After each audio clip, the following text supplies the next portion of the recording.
S Arif Hussain, എന്താ നമ്മുടെ കരീമക്കൊക്കെ പറ്റിയത്? ആരിഫ് ഹുസൈൻ, ഓക്കെ, ഇവിടുത്തെ ചർച്ച കണ്ടിട്ട് സത്യം പറഞ്ഞു കഴിഞ്ഞാൽ എനിക്ക് വിഷമാണ് തോന്നുന്നത്.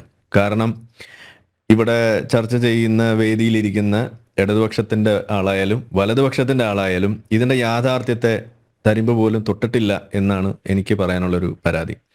ഒന്നാമത്തെ സ്റ്റേറ്റ്മെന്റ് എനിക്ക് വെക്കാനുള്ളത്, ഇന്ന് നിലവിൽ ഏറ്റവും വലിയ ത്രെട്ട് ഏതാണ് എന്ന് ചോദിച്ചു കഴിഞ്ഞാൽ ഇവിടെ വലതുപക്ഷം എന്ന് പറയുക അല്ലെങ്കിൽ സംഘപരിവാർ എന്ന് പറയാനാണ് ഇവിടെ പല ആളുകളും ശ്രമിക്കുന്നത്. കരീം ക അതിനാണ് ശ്രമിച്ചത്. ഞാൻ പറയാ അതിനേക്കാൾ വലിയ ആ ത്രെട്ട് എന്ന് പറയുന്നത് ഇസ്ലാമിസം തന്നെയാണ്. അതിന്റെ വക്താവായിട്ടുള്ള ജമാഅത്ത് ഇസ്ലാമി തന്നെയാണ്. എന്താണ് കാരണം എന്നുള്ളത് അക്കമിട്ട് ഞാൻ പറഞ്ഞുതരാം. ഒന്നാമത്തെ കാര്യം, ഈ ഇസ്ലാമിസം എനിക്ക് അല്പം സമയം തരണം. കാരണം ഇത് ഇവിടെ പറയാതെ പോയൊരു സംഗതി ആയതുകൊണ്ട് ഈ ഒരു കോർ ഇഷ്യൂ ആണ് ഇതിന്റെ പ്രധാനപ്പെട്ട വിഷയം എന്ന് മനസ്സിലാക്കാതെ ഇതിന്റെ വളരെ സൂപ്പർഫിഷ്യൽ ആയിട്ടുള്ള ഇലക്ട്രൽ പൊളിറ്റിക്സുമായി ബന്ധപ്പെട്ടിട്ടുള്ള കാര്യങ്ങൾ മാത്രമേ ഇവിടെ പരാമർശിച്ചിട്ടുള്ളൂ. വോട്ട് ബാങ്ക് ലോബിയിങ്ങും അതുപോലെ അത് വെച്ചുകൊണ്ടുള്ള അപ്പീസ്മെന്റും അത് വെച്ചുകൊണ്ടുള്ള അവകാശവാദങ്ങളും അത് മാത്രമേ നമ്മളിവിടെ കണ്ടുള്ളൂ, കേട്ടുള്ളൂ. അതല്ല ഇതിന്റെ പ്രശ്നം. അത് ഇതിന്റെ വളരെ സൂപ്പർഫിഷ്യൽ ആയിട്ടുള്ള ഒരു കാര്യമാണ്. ഡീപ്പ് ഡൗൺ ഇതിന്റെ പ്രശ്നം എന്താന്ന് പറഞ്ഞു കഴിഞ്ഞാൽ ഇതൊരു ഐഡിയോളജിക്കൽ ഇഷ്യൂ ആണ് എന്നുള്ളതാണ് ഇതിന്റെ പ്രധാനപ്പെട്ട വിഷയം. പച്ചയ്ക്ക് പറഞ്ഞാൽ ഇപ്പോൾ നമ്മളെ മുന്നിൽ ഒരു ത്രെട്ടായിട്ടൊരു സംഗതി വരുമ്പോൾ അത് നമുക്ക് എങ്ങനെയാണ് തിരിച്ചറിയാൻ കഴിയുന്നത്? അത് ഡയറക്റ്റ്ലി അത് പച്ചയ്ക്ക് ത്രെട്ടാണ് എന്ന് മനസ്സിലാക്കുന്ന രൂപത്തിൽ അത് ത്രെട്ടായിട്ട് വരുമ്പോൾ നമുക്കതിനെ തിരിച്ചറിയാം, അതിന് വേണ്ട പ്രതിക്രിയകൾ നമുക്ക് ചെയ്യാൻ കഴിയും. പക്ഷേ ജമാഅത്ത് ഇസ്ലാമിയുടെ ഒരു പ്രധാനപ്പെട്ട ഒരു പ്രശ്നം, ഒരു വ്യത്യാസം എന്ന് പറഞ്ഞു കഴിഞ്ഞാൽ അതൊരു ത്രെട്ടാണെന്ന് നിങ്ങൾക്ക് തിരിച്ചറിയാൻ കഴിയില്ല എന്നുള്ളതാണ്. ഞാൻ അത് പറയാൻ കാരണം ഇതേ ജമാഅത്ത് ഇസ്ലാമിയുടെ പല ഹൽക്കകളിലും പങ്കെടുത്ത് അതിൻ്റെ രാത്രി ക്ലാസ്സുകളിൽ പങ്കെടുത്ത് എങ്ങനെയാണ് ഇന്ത്യയെ തകർക്കാൻ വേണ്ടിയിട്ടുള്ള ദേശവിരുദ്ധമായിട്ടുള്ള കാര്യങ്ങൾ അവിടെ ചെയ്യുന്നത് എന്ന് കൃത്യമായിട്ട് മനസ്സിലാക്കിയിട്ടുള്ള ഒരു വ്യക്തി എന്നുള്ള രീതിയിലാണ് ഞാനിത് പറയുന്നത്. കാരണം കഴിഞ്ഞ ദിവസം ഒരു വീഡിയോ നിങ്ങൾ ശ്രദ്ധിച്ചിട്ടുണ്ടാവും. ഡൽഹിയിൽ പഠിക്കുന്ന ഏതോ ഒരു സർവകലാശാലയിൽ കുറച്ച് കുട്ടികൾ ഒരു മൈതാനത്ത് ഇരുന്നിട്ട് ഹൽക്ക നടത്തുന്നു. അവരവിടെ പറയുന്ന ഒരു കാര്യം നിങ്ങൾ ശ്രദ്ധിച്ചിട്ടുണ്ടാവും. അതെന്താണ് അവർ പറഞ്ഞുകൊണ്ടിരുന്നത്? യഹിയ സിൻവറിനെ കൂട്ടുപിടിച്ചുകൊണ്ട് അവർ പറയാണ്, യഹിയ സിൻവർ കാണിച്ച ആ ഒരു മാതൃക നമ്മൾ അതിൻ്റെ ഒരു 10-1 അല്ലെങ്കിൽ അതിൻ്റെ ഒരു ചെറിയ അംശമെങ്കിലും നമ്മളൊക്കെ കാണിക്കണ്ടേ എന്ന് ചോദിച്ചിട്ട് തീവ്രവാദത്തിലേക്ക് കുട്ടികളെ കൊണ്ടുപോകുന്ന ആ കൂട്ടം കുട്ടികൾ അവരാരെയാണ് പ്രതിദാനം ചെയ്യുന്നത്? അത് ജമാഅത്ത് ഇസ്ലാമിനെയാണ്. ഇത് ഏതെല്ലാം ലെവലിലുണ്ടെന്ന് ചോദിച്ചു കഴിഞ്ഞാൽ നമ്മൾ ഏർപ്പെടുന്ന മേഖലകളിൽ ഒളിഞ്ഞും തെളിഞ്ഞും പല രീതിയിൽ അത് നമ്മളുടെ വേഷപ്രച്ഛന്നരായി വന്നുകൊണ്ട് നമ്മളെ കബളിപ്പിക്കുന്ന ഒരു സംവിധാനമാണ് ഈ പറയുന്ന ജമാഅത്ത് ഇസ്ലാമി എന്ന് പറയുന്നത്. അത് മതേതര ഇടങ്ങളിൽ അത് മതേതര സ്വഭാവമുള്ള ഒരു സാധനമായിട്ട് വരും. അത് വിദ്യാർത്ഥികൾ ഏർപ്പെടുന്ന സ്ഥലങ്ങളിൽ വിദ്യാർത്ഥി സംഘടനകളുടെ രൂപത്തിൽ വരും. അത് രാഷ്ട്രീയ സംഘടനകളാകുമ്പോൾ അവിടെ രാഷ്ട്രീയ സംഘടനകളുടെ രൂപത്തിൽ വരും. ഇനി അതിനൊക്കെ അപ്പുറത്തേക്ക് തീവ്രവാദ സംഘടനകളുടെ ഇടയിൽ തീവ്രവാദ സംഘമായിട്ട് തന്നെ അത് മുന്നോട്ട് വരും. ഇതാണ് അതിൻ്റെ ഒരു കാഴ്ചപ്പാട്, അതിൻ്റെ രീതി എന്ന് പറയുന്നതാണ്. അതായത് ആ സംവിധാനത്തിന്റെ ഭാഗമായിക്കൊണ്ട് അതിനെ തകർക്കുന്ന ഒരു രീതി, അതിന്റെ ഭാഗമായിക്കൊണ്ട് അതിനെ ഇസ്ലാമൈസ് ചെയ്യുക എന്ന് പറയുന്ന ഒരു രീതി, ഇതാണ് ജമാഅത്ത് ഇസ്ലാമിന്റെ രീതി. ഇനി അക്കമിട്ട് പറയുകയാണെന്നുണ്ടെങ്കിൽ എന്തുകൊണ്ട് ജമാഅത്ത് ഇസ്ലാമി വലിയൊരു ത്രെട്ടാണെന്ന് പറഞ്ഞു കഴിഞ്ഞാൽ ജമാഅത്ത് ഇസ്ലാമി മുന്നോട്ട് വെക്കുന്ന ആശയം എന്ന് പറയുന്നത് ഇഖാമത്ത് ദീനും അതുപോലെ തന്നെ ആ ദീൻ അനുസരിച്ചുകൊണ്ടുള്ള നിയമ സംവിധാനവും ശരിയ ഭരണവുമാണ് ജമാഅത്ത് ഇസ്ലാമിയുടെ മുന്നോട്ട് വെക്കുന്ന ആശയം എന്ന് പറയുന്നത്. അത് മുന്നോട്ട് വെച്ചുകൊണ്ട് തന്നെയാണ് ഇവിടെ ഇന്ത്യ വിഭജനം പോലും ഇവിടെ ഒരു കാലത്ത് ഇവിടെ അതിനുവേണ്ടി വാദങ്ങൾ ഉന്നയിച്ചിരുന്നതും മൗദൂദിയെ പോലെയുള്ള ആളുകൾ അതിനു വേണ്ടിയിട്ട് പിന്നിൽ അണിനിരന്നതും അതൊരു ഘട്ടത്തിൽ അതിനെ എതിർത്ത് പറഞ്ഞു എന്നുള്ളതുണ്ടെങ്കിൽ പോലും ആൾ പറഞ്ഞുകൊണ്ടിരുന്നത് അങ്ങനെ മുറിച്ചു മാറ്റേണ്ട കാര്യമില്ല, ഇന്ത്യ മൊത്തം നമുക്ക് ഇസ്ലാമിക് ആക്കി മാറ്റണം എന്ന സ്വപ്നവും പങ്കുവെച്ചാണ് അദ്ദേഹം ഇരുന്നുകൊണ്ടിരുന്നത്. ഇതാണ് അതിലൊരു പ്രധാനപ്പെട്ട പ്രശ്നം. ഇനി ഇവിടെ നമ്മൾ പറയുന്ന വലതുപക്ഷം എന്ന് പറയുന്ന സംഘപരിവാറോ അല്ലെങ്കിൽ ആരെയും എടുത്തു നോക്കിക്കഴിഞ്ഞാൽ അവരാരും ഇന്ത്യയെ കഷ്ണം മുറിക്കണമെന്നല്ല പറയുന്നത്. സംഗതി അവരും മതവും കൾച്ചറും ഒക്കെയാണ് പൊക്കി വെച്ചിട്ട് ഇതിനൊരു മറുപടി എന്നോണം പറയുന്നത് എന്നുണ്ടെങ്കിലും അവർ പറഞ്ഞു വരുമ്പോൾ ഇന്ത്യയുടെ കെട്ടുറപ്പിനെ ബാധിക്കാത്ത രീതിയിൽ അതിനെ ഉൾക്കൊള്ളണമെന്നാണ് പറയുക. പക്ഷെ പ്രശ്നം എന്താന്ന് പറഞ്ഞാൽ അത് വിജയിക്കില്ല എന്നുള്ളതാണ് അതിന്റെ പ്രശ്നം. പക്ഷെ അങ്ങനെ ഒരു വലതുപക്ഷം ശക്തിപ്പെടാനും അങ്ങനെ ഒരു വലതുപക്ഷം ഉദയം ചെയ്യാനും ശക്തിപ്പെടാനും ഉണ്ടായ കാരണം പോലും ഒരു ഘട്ടത്തിൽ ഇന്ത്യൻ ചരിത്രത്തിൽ അതിന് കാരണമായി തീർന്നത് ഇതേ ഇസ്ലാമിക് ഒരു ലോബിയിങ്ങും അത് വെച്ചുകൊണ്ടുള്ള വർഗീയത തന്നെയായിരുന്നു ഇതിന്റെ കാരണം. 1991 മുതലുള്ള ചരിത്രമെങ്കിലും നമ്മൾ പഠിച്ചു കഴിഞ്ഞാൽ നമുക്ക് മനസ്സിലാവും ഇതാണ് അതിന്റെ ഒരു പിന്നാമ്പറം എന്ന് പറയുന്നത്. അപ്പോൾ അവിടെ തന്നെ തുടങ്ങുകയാണ് ഏതാണ് വലിയ ത്രെട്ട്.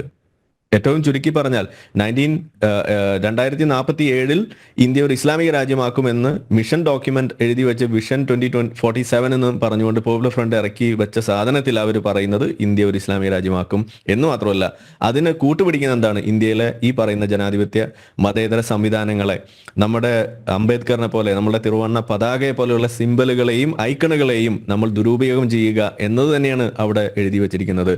ജനകീയ പ്രക്ഷോഭങ്ങൾ നമ്മൾ ഉപയോഗിക്കുക, അതുവഴി അവരിൽ ഒരു വലിയൊരു ഒരു സ്വീകാര്യത നേടിയെടുത്തുകൊണ്ട് അത് ഉപയോഗിച്ചുകൊണ്ട് when the final show down comes എന്ന് പറഞ്ഞിട്ട് അവർ പറഞ്ഞു വെക്കുന്നത് അവിടെ നമ്മൾ കോൺസ്റ്റിറ്റ്യൂഷൻ എടുത്ത് മാറ്റി അവിടെ നമ്മൾ ഈ ശരിയ ഖുർആൻ അവിടെ കൊണ്ടുവെക്കണം. ഇതാണ് അതിനകത്ത് എഴുതി വെച്ചിട്ടുള്ള സാധനം എന്ന് പറയുന്നത്. ഇതിവിടെ ഉണ്ടായിരിക്കെ നമ്മൾ ഏതിനെയാണ് ഭയക്കേണ്ടത്? ഞാൻ ഭയക്കുക അത് ജമാഅത്ത് ഇസ്ലാമിയും അത് പിൻബലം കൊടുത്തിട്ടുള്ള അതിന് ഐഡിയോളജിക്കൽ ബാക്കിംഗ് ഉള്ള പോപ്പുലർ ഫ്രണ്ട് പോലെയുള്ള സംഘടനകൾക്ക് പോലും ഇവിടെ കാരണമായിട്ടുള്ള ജമാഅത്ത് ഇസ്ലാമിനെ തന്നെയാണ് നമ്മളിവിടെ ബാക്ക് ചെയ്യേണ്ടത്. ഇത് ഒരു രാഷ്ട്രീയപരമായിട്ടുള്ള ഒരു കാര്യമാണ്. ഇനി വ്യക്തിപരമായിട്ടും നിയമപരമായിട്ടുള്ള മേഖലകളിലേക്കും കടന്നു ചെന്ന് കഴിഞ്ഞാൽ ഇന്നിപ്പോൾ നമ്മൾ നിലവിൽ കാണുന്ന പ്രധാനപ്പെട്ട ചർച്ചാ വിഷയമാകുന്ന ഒന്ന് രണ്ട് വിഷയങ്ങൾ, ഒന്ന് യൂണിഫോം സിവിൽ കോഡ്, രണ്ട് വഖഫ് നിയമം, ഇതിന് രണ്ടിനും വലിയ തോതിൽ കുഴപ്പങ്ങൾ ഉണ്ടാക്കിക്കൊണ്ട് അതിന് തൊട്ടു മുന്നേ പൗരത്വ ഭേദഗതി ബില്ല് ഒരു തരത്തിലും ഇന്ത്യയിൽ ജീവിക്കുന്ന ഒരു മുസൽമാനെ പോലും ബാധിക്കാത്ത ഒരു നിയമത്തെ ഇവിടുത്തെ മുസ്ലിമിനെ ഇറക്കി വിടാനുള്ള ഒരു നിയമമാണ് എന്ന് പറഞ്ഞ് തെറ്റിദ്ധരിപ്പിച്ച് അതിനുവേണ്ടി കുത്തിത്തിരിപ്പുണ്ടാക്കി ആ കെണിയിൽ ഇവിടുത്തെ ഇടതുപക്ഷം പോലും വീണു പോയിട്ടുണ്ട് എന്നുണ്ടെങ്കിൽ അതിന് മാത്രം പക്വതയുള്ള ഒരു തട്ടിപ്പ് നടത്താൻ പാകത്തിന് വളർന്ന ഒരു സംഘടന തന്നെയാണ് ഈ പറയുന്ന ഈ ജമാഅത്ത് ഇസ്ലാമി എന്ന് പറയുന്നത്. അവരുടെ പറഞ്ഞത് അതിനുള്ള കെൽപ്പ് അവർക്ക് ഇല്ല എന്നുള്ളതാണ് അല്ലേ? അതൊക്കെ അവരുടെ മനസ്സിലാക്കാത്തതാണോ ആ യാഥാർത്ഥ്യം? അത് എന്തുകൊണ്ട് എളമരം കരി അങ്ങനെ പറയുന്നു എന്നുള്ളത് ഞാൻ അവസാനം പറഞ്ഞുതരാം. അതിനുള്ള ഉത്തരവുണ്ട്. അപ്പൊ ഞാൻ പറഞ്ഞു വന്നത്, അങ്ങനെ ഈ നിയമങ്ങളെ പോലും തെറ്റിദ്ധരിപ്പിച്ച് അതിലേക്ക് ആളുകളെ കൊണ്ടെത്തിച്ച് ആ ട്രാപ്പിൽ ഇവിടുത്തെ ഇടതുപക്ഷം പോലും ബുദ്ധിരാക്ഷസന്മാരുടെ ഇടതുപക്ഷം പോലും വീണു പോയിട്ടുണ്ടെങ്കിൽ അത് തന്നെയാണ് അവരുടെ മിടുക്കെന്ന് പറയുന്നത്. അത് തിരിച്ചറിയണം. നമ്മൾ അതിൽ നിന്ന് പുറത്തു കിടന്ന ആളുകൾ എന്നുള്ള രീതിയിൽ നമുക്കത് പറയാൻ കഴിയുന്നു. പല ആളുകളും ചോദിക്കാറുണ്ട്, നിങ്ങൾ എന്തിനാണ് ഈ എക്സ് മുസ്ലിം ഇട്ട് നടക്കുന്നത്, നിങ്ങൾക്ക് ഒരു മുസ്ലിം ബ്രിഡ്ജ് എന്നൊക്കെ പറഞ്ഞ് നടന്നുകൂടെ എന്നൊക്കെ ചോദിക്കുമ്പോൾ അവിടെ നമുക്ക് പറയാനുള്ളത് ഇതാണ് ഇതിലെ യഥാർത്ഥ പ്രശ്നമെന്ന് നമുക്ക് പറയാൻ വേറെ വഴിയില്ല എന്നുള്ളതാണ്. ഇതിങ്ങനെ പറഞ്ഞാലേ ആളുകൾ കേൾക്കുള്ളൂ എന്നുള്ളതാണ് നമ്മുടെ പ്രശ്നം. അതുകൊണ്ട് നമ്മൾ അതങ്ങനെ പറയേണ്ടി വരുന്നത്. ഇനി ബാക്കി പറയുകയാണെന്നുണ്ടെങ്കിൽ ഈ തരം നിയമങ്ങളെ തെറ്റിദ്ധരിപ്പിച്ച് പ്രശ്നം ഉണ്ടാക്കുന്നു, കുത്തിത്തിരിപ്പുണ്ടാക്കുന്നു. വഖഫ് നിയമത്തിൽ ഇന്നിപ്പോൾ വലിയ പ്രക്ഷോഭത്തിലേക്ക് അവർ നീങ്ങുകയാണ്. അപ്പോൾ ആ നിയമം ഇവിടെ ഉണ്ടാക്കുന്ന പ്രശ്നങ്ങളെ കുറിച്ചുള്ള ചർച്ച പോലും സാധ്യമാകാത്ത രീതിയിൽ അതിനെ വളച്ചൊടിക്കുന്നു. ഇതാണ് ഒരു പ്രധാനപ്പെട്ട ഒരു വിഷയം. യൂണിഫോം സിവിൽ കോഡിനെ കുറിച്ചുള്ള ചർച്ചകൾ ഇവിടെ കൊണ്ടുവരുന്നത് ആ കെണിയിലും ഇവിടുത്തെ ഇടതുപക്ഷം വീണില്ലേ? വഖഫിന്റെ വിഷയത്തിൽ ഇടതുപക്ഷം മാത്രമല്ല, ഇവിടുത്തെ കോൺഗ്രസും എല്ലാവരും അതിനകത്ത് പെട്ടുകിടക്കുകയല്ലേ. ഇപ്പോഴും അത് വഖഫാണോ അല്ലയോ എന്ന് മുന്നമത്തിന്റെ വിഷയത്തിൽ ഒരൊറ്റ ഉത്തരം പോലും പറയാൻ പറ്റാത്ത അവസ്ഥയിൽ നിൽക്കുന്ന ഒരു അവസ്ഥ ഉണ്ടെങ്കിൽ ആരാണ് അതിന് വഴിവെച്ചിട്ടുള്ളത്? ഈ പറയുന്ന മതം തന്നെയാണ് അതിന് വഴിവെച്ചിട്ടുള്ളത്. അതിന്റെ ബാക്കിംഗ് ഉള്ള ഈ ജമാഅത്ത് ഇസ്ലാമി തന്നെയാണ് അതിന്റെ കാരണമായിട്ട് നമുക്ക് ഇവിടെ കാണാൻ കഴിയുക. അവരുടെ ആ തീട്ടൂരങ്ങൾ അവിടെ വലിയ തോതിൽ പ്രശ്നം ഉണ്ടാക്കുന്നുണ്ട്. ഇനി ഇതിൽ ഏറ്റവും പ്രധാനപ്പെട്ട മറ്റൊരു വശമാണ് ഈ ഡെമോഗ്രാഫിക് ആയിക്കൊണ്ട് ആ തരത്തിലുള്ള, അതായത് നിങ്ങൾ കൂടുതൽ കുട്ടികളെ ജനിപ്പിക്കുക എന്ന് പറയുന്ന ഒരു ആശയം മുന്നോട്ട് വെക്കുന്ന ഒരു മതം, അതിന്റെ ആശയം പേറുന്നത് ആരാണ്? അത് ജമാഅത്ത് ഇസ്ലാമി തന്നെയാണ്. അവർ മുന്നോട്ട് വെക്കുന്ന ഒരു ആശയമാണ്. എന്ന് വെച്ചാൽ ഈ പറയുന്ന ഇന്ത്യയിൽ മറ്റൊരു തരത്തിലും ഇവിടെ ഇസ്ലാമൈസേഷൻ സാധ്യമാകില്ല എന്ന് കണ്ടപ്പോൾ പിന്നെ അതിനുള്ള അടുത്ത വഴി എന്താണ്? ജനാധിപത്യ സംവിധാനത്തെ അട്ടിമറിക്കുക എന്നുള്ളതാണ്. ജനാധിപത്യ സംവിധാനത്തെ അട്ടിമറിക്കുന്ന എങ്ങനെയാ? പെറ്റുകൂട്ടിയിട്ട് അട്ടിമറിക്കുക. ഇത് ഞാൻ പറയുമ്പോൾ നിങ്ങൾക്ക് വിഷമാവും. ഇത് പച്ചയ്ക്ക് പറഞ്ഞിട്ടുള്ള ആളുകൾ ഇവിടെ ഉണ്ട്. ഇന്ന് യൂറോപ്പിൽ ഓരോ അങ്ങാടിയിൽ നിന്ന് പ്രസംഗിക്കുകയാണ് അവിടെയുള്ള ഇസ്ലാമിസ്റ്റുകൾ. അവിടെ ഈ പറയുന്ന ഇസ്ലാമിസ്റ്റുകൾ ആരാണ് അവരെ ബാക്ക് ചെയ്യുന്നത്? ജമാഅത്ത് ഇസ്ലാമിയുടെ ഐഡിയോളജിയാണ് അവർ കൊണ്ടു നടക്കുന്നത്. മുസ്ലിം ബ്രദർഹുഡ് എവിടുന്നാ വന്നത്?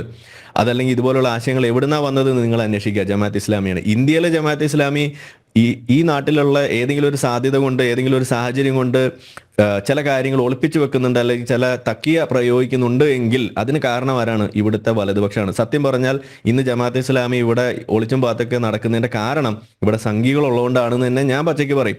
സംഘികൾ ഇല്ലായിരുന്നു എന്നുണ്ടെങ്കിൽ എന്താ കാണുക എന്നുള്ളത് ഇവിടെ ഈ ബംഗ്ലാദേശിലേക്ക് നോക്കിയാൽ കാണും. ഇത് പറയുമ്പോൾ നിങ്ങൾക്ക് ചിലപ്പോൾ എന്നെ സംഘിയായിട്ടൊക്കെ വിളിക്കാൻ തോന്നുമായിരിക്കും. ഞാൻ അതിൽ ഒന്നും പറയില്ല. നിങ്ങൾക്ക് തൽക്കാലം അങ്ങനെ വിളിച്ച ആശ്വാസം കിട്ടുമെങ്കിൽ നിങ്ങൾ വിളിച്ചു. ഇതാണ് യാഥാർത്ഥ്യം. ബംഗ്ലാദേശിലേക്ക് നിങ്ങൾ നോക്കുക, പാകിസ്ഥാനിലേക്ക് നിങ്ങൾ നോക്കുക, എന്താ അവിടെ സംഭവിക്കണമെന്ന് നിങ്ങൾ നോക്കുക. അവിടെ ഈ കുഴപ്പമുണ്ടാക്കുന്ന മുഴുവൻ ജമാഅത്ത് ഇസ്ലാമിയുടെ ആൾക്കാർ തന്നെയാണ് ഈ പ്രശ്നം ഉണ്ടാക്കുന്നത്. ബംഗ്ലാദേശ് ഏറ്റവും ഈ തൊട്ടടുത്ത് കിടക്കുന്ന രാജ്യം. ഈ ഏറ്റവും അടുത്ത കാലത്ത് നമ്മൾ കണ്ട ഉദാഹരണങ്ങൾ നമുക്ക് അവിടുന്ന് കാണാൻ കഴിയുന്നു. ഇതാണ് നമ്മൾ കണ്ടത്. അപ്പോൾ പെറ്റുകൂട്ടിക്കൊണ്ട് ജനാധിപത്യ സംവിധാനത്തെ, ഇലക്ട്രൽ ആ സംവിധാനത്തെ അട്ടിമറിക്കുന്ന ഒരു ആഹ്വാനം മുന്നോട്ട് വെക്കുന്നുണ്ടെങ്കിൽ അത് ചെയ്യുന്നത്, ഒളിച്ചും പാത്തും ചെയ്യുന്നത് അത് ഇവിടുത്തെ ജമാഅത്ത് ഇസ്ലാമിയാണ്. ഇനി ഞാൻ പങ്കെടുത്ത ഇത്തരത്തിലുള്ള കുട്ടിക്കാലത്ത് പോയിട്ടുള്ള ഈ ഹൽക്കകളിൽ അവർ പറഞ്ഞിട്ടുള്ള കാര്യങ്ങൾ, ഇവിടുത്തെ വോട്ട് അതിനകത്ത് പങ്കെടുക്കരുതെന്നായിരുന്നു ഒരു കാലത്ത് പറഞ്ഞിരുന്നുണ്ടെങ്കിൽ പിന്നെ അത് അവർ മാറ്റി പറയാണ്, നമുക്കതിൻ്റെ ഭാഗമാകണം, എന്നിട്ട് നമ്മൾ ഇതിനെ നമ്മളുടെ വഴിക്ക് കൊണ്ടുവരണം എന്ന് പറയുന്നു. വെടക്കാക്കി തനിക്കാക്കുക എന്ന് പറയും. ഇനി അതും കഴിഞ്ഞ് അടുത്തത് പറയുന്ന ഏതാണ്? നമ്മളുടെ പ്രധാനപ്പെട്ട സംവിധാനങ്ങൾ, അതായത് ജുഡീഷ്യറി, മിലിറ്ററി, പോലീസ് സംവിധാനങ്ങൾ, ഇതുപോലുള്ള സംവിധാനങ്ങളിൽ നമ്മൾ ആയിരിക്കണം അധികവും ഉണ്ടാകേണ്ടത്. ഇത് ജമാഅത്ത് ഇസ്ലാമി ഞങ്ങൾക്ക് പറഞ്ഞു തന്നിട്ടുള്ള സാധനമാണ്. എന്ന് വെച്ചാൽ നമ്മുടെ ആളുകൾ ഇതിനകത്ത് തിരികണം, എന്നിട്ട് വേണം നമുക്കിതിന് പണി കൊടുക്കാൻ. ഏതിന് പണി കൊടുക്കാൻ? ഇന്ത്യ രാജ്യത്തിന് പണി കൊടുക്കാൻ. ഇതാണ് അവിടെ പറഞ്ഞു വെക്കണം. എന്താണ് ആ പണി? ഇസ്ലാമിക രാജ്യമാക്കുക. ഇതാണ് ആ പണി. ഇതിനോട് നിങ്ങൾക്ക് യോജിക്കാൻ കഴിയോ? എനിക്ക് യോജിക്കാൻ കഴിഞ്ഞില്ല. അതുകൊണ്ട് തന്നെയാണ് നമ്മളിത് പുറത്തു വന്നിട്ട് പറയുന്നത്. അപ്പോൾ ഇതാണ് ഇവരുടെ ഉള്ളിലിരിപ്പ് എന്ന് നമുക്ക് കൃത്യമായിട്ട് എനിക്ക് പറയാൻ കഴിയുന്നു.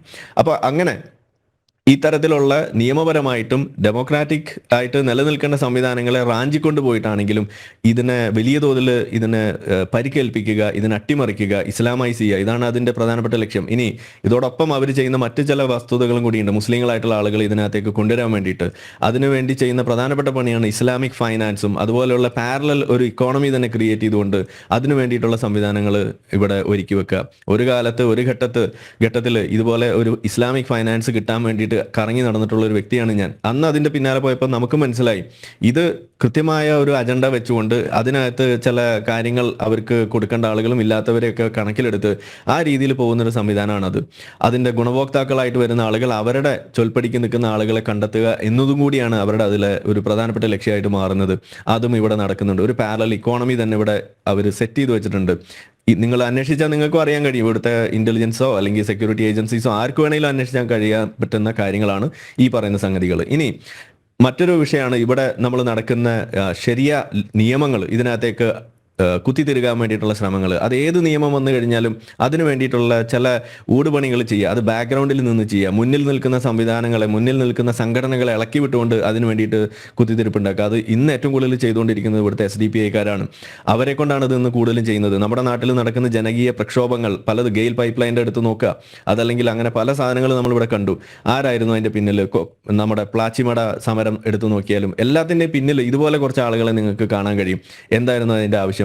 പൗരത്വ ഭേദഗതിയുടെ നമ്മൾ പറഞ്ഞു, ഒരു മുസ്ലിമിനെ ബാധിക്കാത്തതാണ്, എന്നിട്ടും അതിനു വേണ്ടിയിട്ട് അവർ ഇറങ്ങി തിരിച്ചത് ആ രീതിയിലാണ്.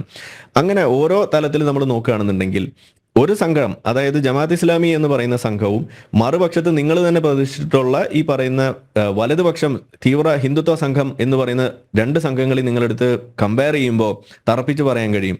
ഒന്ന്, ഇന്ത്യൻ സംവിധാനങ്ങളുടെ അകത്ത് നിന്നുകൊണ്ട് ഇന്ത്യയുടെ കെട്ടുറപ്പിന് വേണ്ടി പ്രവർത്തിക്കുന്ന ഭീകര സംഘടന ആണ് എന്നുണ്ടെങ്കിൽ, ഇപ്പുറത്ത് നിൽക്കുന്ന ജമാഅത്ത് ഇസ്ലാമി എന്ന് പറയുന്നത് അത് ഇന്ത്യയെ ഛിന്ന ഭിന്നമാക്കാൻ, മതത്തിന്റെ പേരിൽ കുട്ടിച്ചോറാക്കാൻ വേണ്ടി ഒരു തവണ കുട്ടിച്ചോറാക്കിയതാണ്, രണ്ടാക്കി മൂന്നാക്കിയൊക്കെ പിളർത്തിയിട്ട് ഇനിയും അത് ആ രീതിയിൽ കൊണ്ടെത്തിക്കാൻ വേണ്ടിയിട്ട് ശ്രമിക്കുന്ന ഒരു കൂട്ടമാണ്. എന്ന് വെച്ചാൽ ഇന്ത്യയെ ഇന്ത്യ അല്ലാതെയാക്കാൻ വേണ്ടിയിട്ട് ശ്രമിക്കുന്ന ആളുകളാണ്. ഇത് രണ്ടും നമ്മുടെ മുന്നിൽ എടുത്തു വെച്ചിട്ട് അതിൽ വ്യക്തിപരമായിട്ടും സാമൂഹികമായിട്ടും നിയമപരമായിട്ടും മറ്റു പല രീതിയിലും ഒരേപോലെ ത്രെട്ടായിട്ട് നിൽക്കുന്ന സംഗതികളെ കമ്പയർ ചെയ്തിട്ട് നിങ്ങൾക്ക് എങ്ങനെയാണ് ഇവിടെ വലിയ ശക്തി, വലിയൊരു ഭീഷണിയായിട്ട് ജമാഅത്ത് ഇസ്ലാമി തോന്നുന്നില്ല എന്നും അവർക്ക് അതിനുള്ള കെൽപ്പില്ല എന്ന് പറയാൻ കഴിയുന്നത് എങ്ങനെയെന്നാണ് ചോദിക്കുന്നത്. അതിന് എനിക്ക് സാധിക്കില്ല എന്ന് മാത്രമല്ല, ഞാൻ നോക്കുമ്പോൾ കാണുന്നത് അതിന് അവർക്ക് സാധിക്കുന്നുണ്ട് എന്നും അത് ലോകത്ത് നടക്കുന്നുണ്ട് എന്നും അതിന് പ്രസിഡൻസ് ഉണ്ട് എന്നുള്ളതാണ് എനിക്കിവിടെ കാണാൻ കഴിയുന്നത്. അപ്പോൾ അതുകൊണ്ട് ആ തരത്തിലുള്ള ഒരു കമ്പാരിസൺ ഇവിടെ വില പോകില്ല. ഒന്നാമത്തെ ത്രെറ്റ് അത് ജമാഅത്ത് ഇസ്ലാമി. ഇനി എന്തുകൊണ്ട് ഈ നമ്മുടെ കരീം ക അത് പറഞ്ഞു എന്നുള്ളതാണ്, അതൊരു വലിയ പ്രശ്നമാണ്. എന്ന് വെച്ചാൽ ഇന്ന് നിലവിൽ ഇടതുപക്ഷം ഇവിടെ ഫേസ് ചെയ്യുന്ന ഏറ്റവും വലിയൊരു ബുദ്ധിമുട്ടിന്റെ ഒരു പ്രതിഫലനം കൂടിയാണ് കണ്ടത്. ഈ പറയുന്ന ഇടതുപക്ഷം അത് ഇന്ന് രണ്ട് പക്ഷമുണ്ട് ഇടതിന്റെ ഉള്ളിൽ. അതൊന്ന് ഒരു മാപ്പിള ഇടതും അതല്ലാതെ നോൺ മാപ്പിള ഇടതും ഉണ്ട് ഇതിനകത്ത് മുസ്ലിങ്ങളല്ലാതെയുള്ള മാപ്പിള സഖാക്കളല്ലാതെയുള്ള ആളുകൾ, അവരെ സംബന്ധിച്ചിടത്തോളം ഇപ്പോൾ ഇവിടെ നമ്മുടെ ബലദേവ് സഖാവൊക്കെ പറഞ്ഞതുപോലെയുള്ള ഉത്തമമായ ആശയം അതല്ലെങ്കിൽ അത്തരം ആ രീതിയിലുള്ള കാര്യങ്ങൾ, ഐഡിയൽസ് പൊക്കിപ്പിടിച്ച് അവരുടെ രീതിയിൽ മുന്നോട്ട് പോകുന്ന ആളുകൾ തന്നെയാണ്. അത് ഞാൻ സമ്മതിക്കുന്നു. പക്ഷേ പ്രശ്നം എന്താണ്? മറ്റ് ഒരു വശത്ത് വേറൊരു കൂട്ടം ആളുകളുണ്ട്. അവരെ സംബന്ധിച്ചിടത്തോളം ഈ മാപ്പിള സഖാക്കൾ എന്ന് പറഞ്ഞുകൊണ്ട് ഇതിനകത്ത് നുഴഞ്ഞു കയറിയിട്ടുള്ള കുറേ ആളുകളുണ്ട്, അവർ കൂടുപണി ചെയ്യുന്ന കുറേ ആളുകളുണ്ട്. അവരെ സംബന്ധിച്ചിടത്തോളം ഇത് അവരുടെ അജണ്ട നടപ്പിലാക്കാനുള്ള ഒരു കുറുക്ക് വഴി മാത്രമാണ്. ഇത് ഈ ഇസ്ലാമോ ലെഫ്റ്റ് എന്ന് പറയുന്നത് ഇങ്ങ് കൊച്ചു കേരളത്തിൽ മാത്രം നടക്കുന്ന കാര്യമല്ല. ഇന്ന് ലോകത്ത് നമ്മൾ പറയാറുള്ള മിക്ക അറബ് രാഷ്ട്രങ്ങളിലും ഈജിപ്തിൽ നടന്നത് ഇസ്ലാമോ ലെഫ്റ്റിനെ ഉപയോഗിച്ചുകൊണ്ട് നടന്നിട്ടുള്ള ഒരു ഇസ്ലാമിക് റവല്യൂഷനാണ് ഈജിപ്തിൽ നടന്നത്. ഇറാനിൽ നടന്നത് അത് തന്നെയാണ്.